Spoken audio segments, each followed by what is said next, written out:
Okay, hands down, one of the funniest jokes that this show has shown us when we see our girl turn into a waifu bow.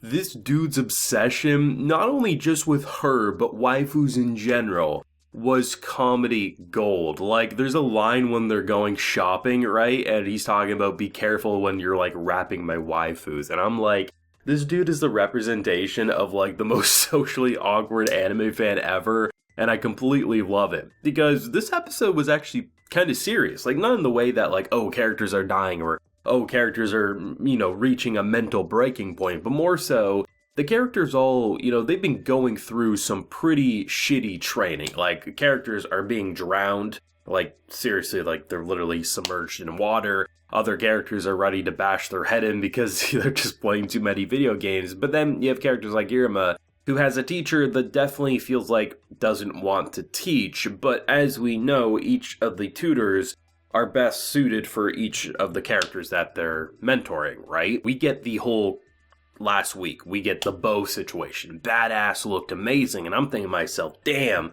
it's gonna be cool to see Iruma do the same thing, because he's going to. There's no, even if you ignore the opening, like, it was pretty clear, like, that would be his weapon, right? There's no way you give him a tutor that pisses him off and literally the first person to ever make Iruma upset to make him go so hard that he doesn't want to turn around with his tail between his legs. He doesn't want to go to find a different tutor because this person literally pissed him off. And we've never seen Iruma. We're season 3 now. It took over 2 seasons to get to a point where a character could get under his skin to make him say, I will prove you wrong. And that's really big character development. Like, that's a big character piece for him. And to see his just sheer determination as we get the confirmation why Barbados kind of like, I guess kind of seemed like a bitch / wanted nothing to do with teaching despite clearly having the abilities and the intelligence to do so, but instead turns people into just servants. And then to see the person who, it looked like years. That person who she was training, who kept failing, she kept picking back up, and then eventually seemingly looked like got it, and then left and said, you know what, this isn't for me.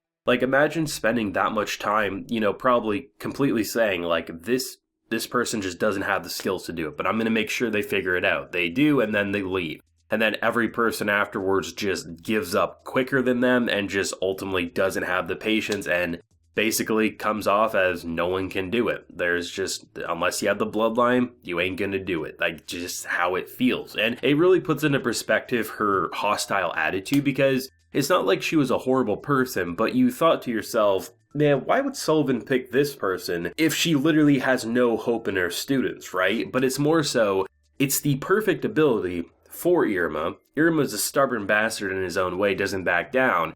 And it's the first person who actually made Iruma upset in the way that he refused to back down, which then in return let him prove himself with the whole bow. And I love, like, it's goofy at first, seeing the different, like, at one point it was a shield, at other points it kind of looked fine, and at other points it looked just his face said it all. But I love seeing him build up to it, and to see her go from stomping around saying, oh, he'll give up, I'm giving you one last shot. There's a whole bucket of feathers here, but she's basically just wanting him to give up, because why am I going to put my faith into someone who's just going to let me down same as the others? Though she does mention during the walk back after the whole anime waifu marketplace scene that he is different, but it's not to say that she believed in him. And then to just see the blushing of, like, honestly, it's almost like love at first sight. I thought I gave up on this feeling, but here it is, and someone proved me wrong. And I think it's really great because we're only 3 episodes into this season, right? And Iruma's gone through some interesting character development, both on Bad Boy Iruma to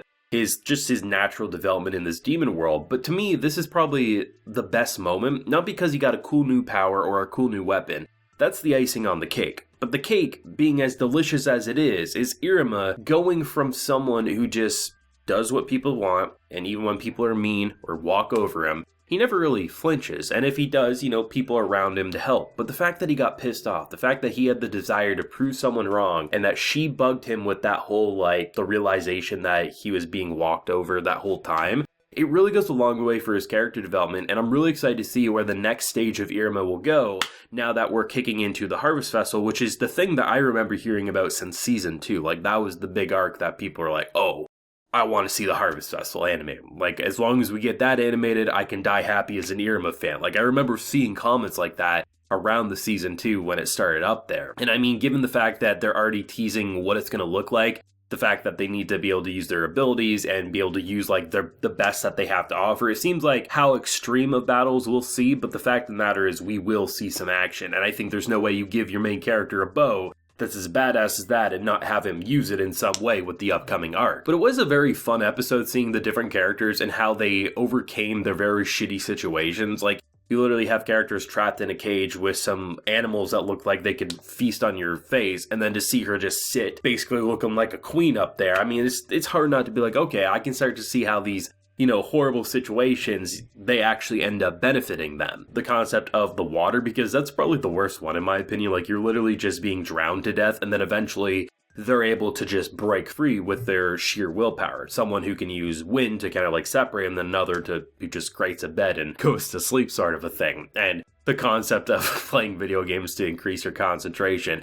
The worst of the training, but I guess for the character like him, I guess it's what he needed. But still, I mean, given the different characters, we can say who probably had the best teacher overall. Actually, was really proud when they landed a hit and just being like, oh my god, did we actually land a hit? Like, seriously, we did it? And they just were cheering like hip hip hooray. It's just great to see these characters because this Misfit class, right, when you look at where they started out, I never thought we would see them where we're currently at. Like, their initial introductions, I was like, oh, it's going to be the class that misbehaves. There's going to be a couple of good students, and the rest are just going to be demons, because, I mean, it's demon school. They're in hell, all things considered, right? And I love the concept of how much they've grown and how proud they make you feel. It's weird. I never thought I would like the class as a whole as much as I currently do. I imagined I'd have my favorites, but really, post season 1, like season 2 to now where we're at with season 3, it's night and day with where characters have started out. And I'm glad that rather than just being a couple of characters feeling like they've grown and they've had character arcs,